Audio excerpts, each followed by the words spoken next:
Foi uma caminhada de quase 2 quilômetros, subindo terra e descendo terra. Graças a Deus tinha... Márcio, volta aqui! Graças a Deus tinha apoio, corrimão. Estou aqui com a equipe de blogueiros, fazendo pela primeira vez essa trilha, inclusive eu, tá? Muito cansativo, muito puxado, mas vale a pena.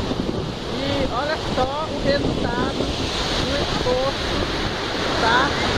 Olha só a maravilha que essa cachoeira. É muito, muito bom. Vale muito a pena, é um esforço muito grande, mas vale a pena. Marcinha, olha o tanto de gente, não muito, porque é uma descida bastante grande. Tem uma família, inclusive de crianças, desceram a trilha, tem 2 adolescentes que fizeram a trilha pela 4ª vez, então é uma coisa muito bacana. Muito bom, para seguir. Oi galera do YouTube, eu sou Malu Silva, vovó blogueira de Brasília, no seu primeiro pé na estrada. Uma experiência nova, uma experiência fantástica com meu amigo Elton Gomes, youtuber, Acontece Brasília. Olha só, veja a cachoeira, a coisa mais linda.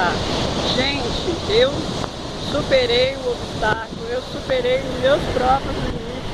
Olha só que coisa mais linda.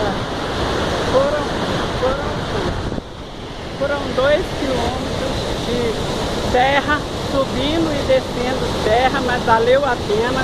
Olha só que coisa maravilhosa. Olha só o cenário. Valeu a pena. O primeiro pé na estrada da Vovó Blogueira, tá? vovoblogueira.tv.br. Me siga aí no meu canal no YouTube. Deixa a sua sugestão, tá? E vamos compartilhar, compartilha aí, assina meu canal, dá uma força pra gente aí, deixa o seu comentário aqui embaixo, tá?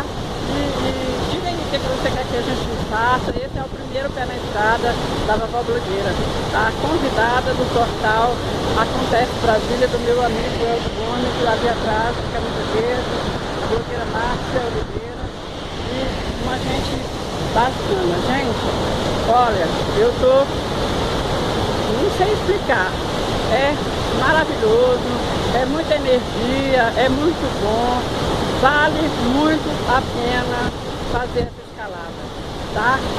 Beijo no seu coração e fiquem com Deus.